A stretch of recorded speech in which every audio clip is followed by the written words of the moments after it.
హబక్కుకు 1వ అధ్యాయము. ప్రవక్తయగు హబక్కుకు నొద్దకు దర్శనరీతిగా వచ్చిన దేవోక్తి. యెహోవా, నేను మొరపెట్టినను నీవెన్నాళ్ళు ఆలకింపకుందువు? బలాత్కారము జరుగుచున్నదని నేను నీకు మొరపెట్టినను నీవు రక్షింపకయున్నావు. నన్నెందుకు దోషము చూడనిచుచున్నావు? బాధ నీవేలా ఊరకయే చూచుచున్నావు?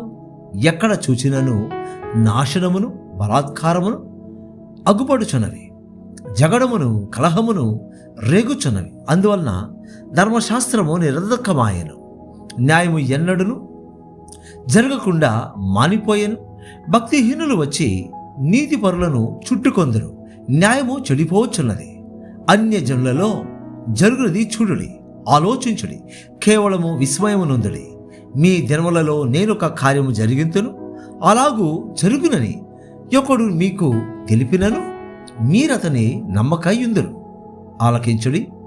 తమని కాని ఉనికి పట్టులను ఆక్రమించవలనని భూదిగంతముల వరకు సంచరించు ఉద్రేకము గల క్రూరులగు కల్దీవులను నేను రేపుచున్నాను.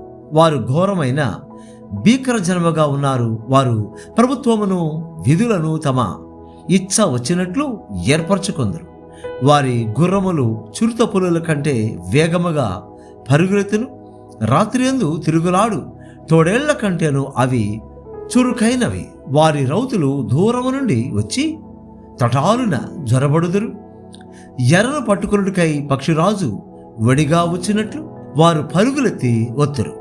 వెనుక చూడకుండా బలాత్కారము చేడుకై వారు వత్తురు.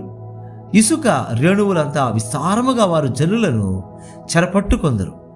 రాజులను అపహాస్యము చేతురు, అధిపతులను హేళన చేతురు.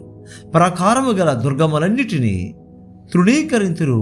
మంటి దిబ్బ వేసి వాటిని పట్టుకొందరు. తమ బలమునే తమకు దేవతగా భావింతురు. గాలి కొట్టుకొని పోవునట్లు వారు కొట్టుకొని పోవచ్చు అపరాధులగుదురు.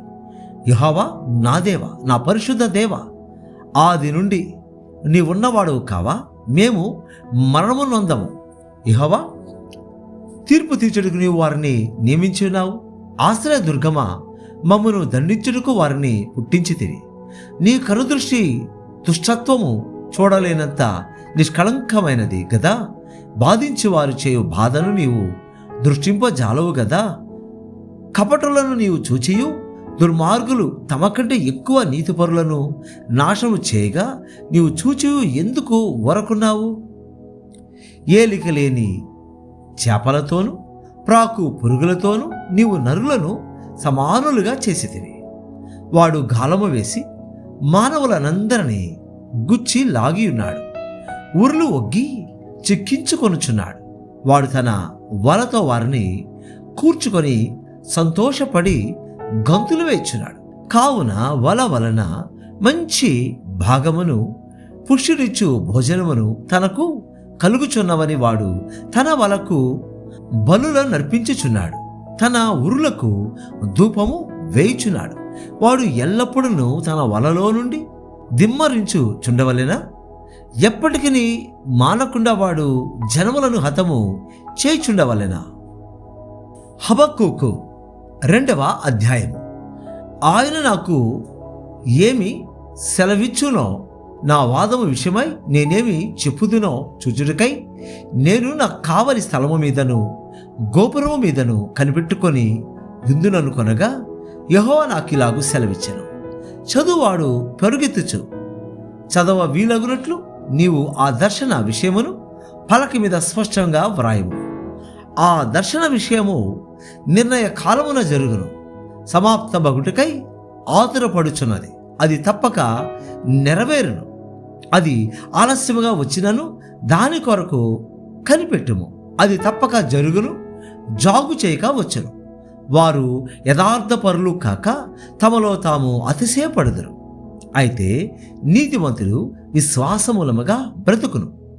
మరియు ద్రాక్షారసము మోసకరము, తనను బట్టి అతిశయించువాడు నిలువడు. అటివాడు పాతాళమంతా విశాలముగా ఆశపెట్టును. మరణమంతగా ప్రబలినను తృప్తి నొందక సకల జనములను వశపరుచుకొనను, సకల జనులను సమకూర్చుకొనను. తనది కాని దానిని ఆక్రమించి అభివృద్ధి నొందిన వానికి శ్రమ. తాకట్టు సొమ్మును విస్తారముగా పట్టుకొని వానికి శ్రమ. వాడు ఎన్నాళ్ళు నిల్చును అని చెప్పుకొనుచు వీరందరూ ఇతనిని బట్టి ఉపమాన రీతిగా అపహాస్యపు సామెత ఎత్తుదురు గదా. వడ్డీకిచ్చువారు హఠాత్తుగా నీ మీద పడదురు, నిన్ను హింస పెట్టబో వారు జాగ్రత్తగా వద్దరు. నీవు వారికి దోపుడు సొమ్ముగా ఉండు.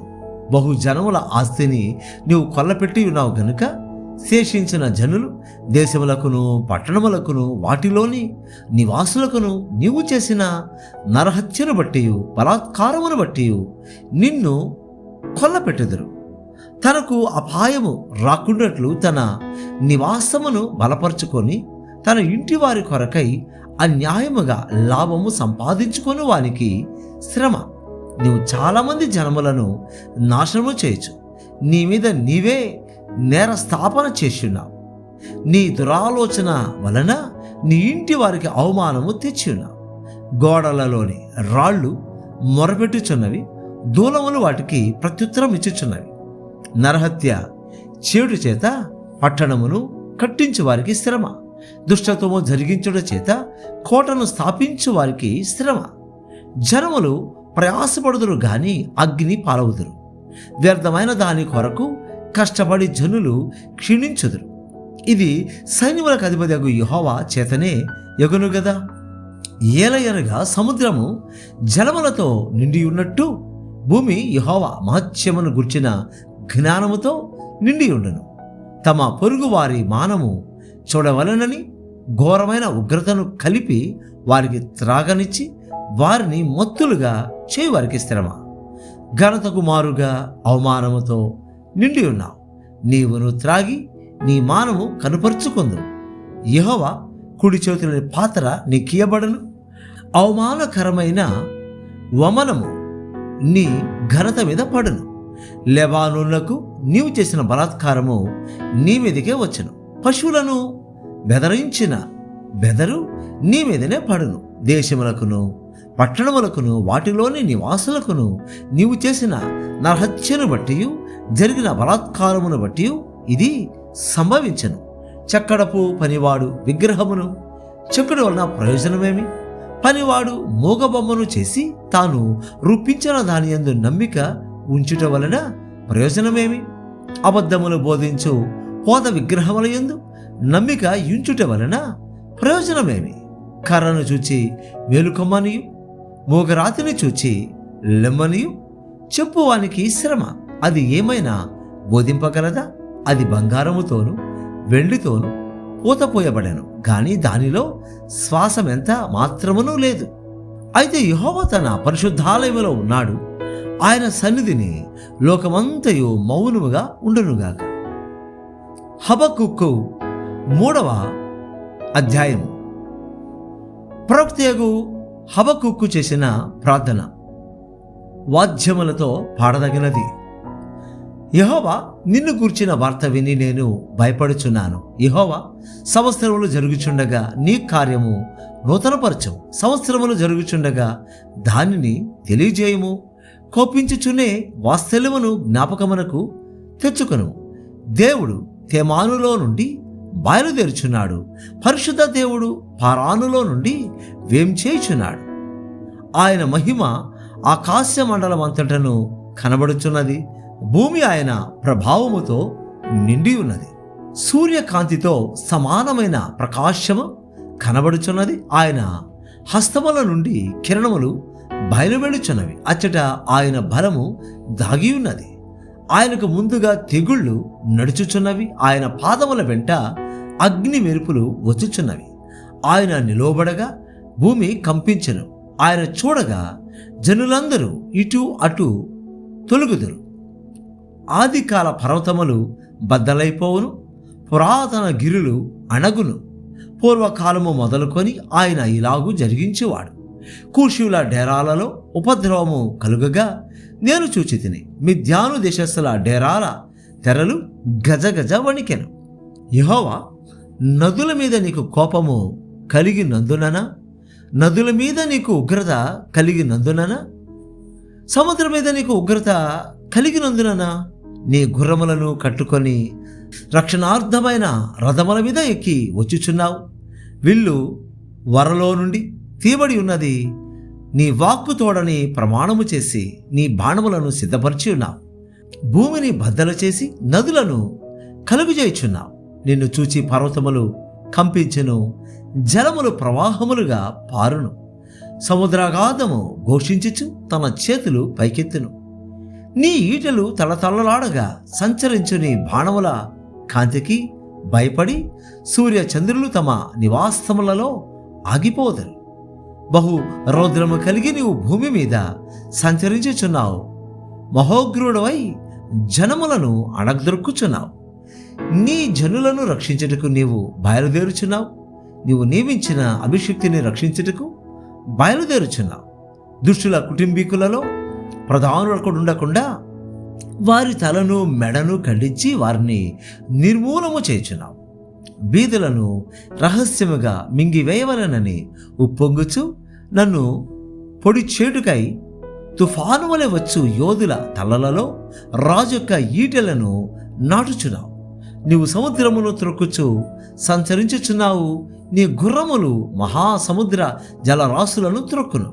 నేను వినగా జనుల మీదకి వచ్చువారు సమీపించు వరకు నేను ఊరకుని శ్రమ దినము కొరకు కనిపెట్టవలసి ఉన్నది.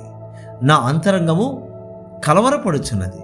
ఆ శబ్దమునకు నా పెదవులు కదులుచున్నవి. నా ఎముకలు కుళ్ళిపోచున్నవి. నా కాళ్ళు వణుకుచున్నవి. అంజూరపు చెట్లు పోయకుండినను, ద్రాక్ష చెట్లు ఫలింపకపోయినను, ఒలీవ చెట్లు కాపులేక యుండినను, చేరిలోని పైరు పంటకు రాకపోయినను, గొర్రెలు దొడ్డిలో లేకపోయినను, సాలలో పశువులు లేకపోయినను, నేను యెహోవాయందు ఆనందించెదను. నా రక్షణకర్త అయిన నా దేవుని యందు నేను సంతోషించెదను. ప్రభువు యెహోవాయే నాకు బలము. ఆయన నా కాళ్ళను లేడి కాళ్ళ వలె చేయును. ఉన్నత స్థలముల మీద ఆయన నన్ను నడవ చేయును.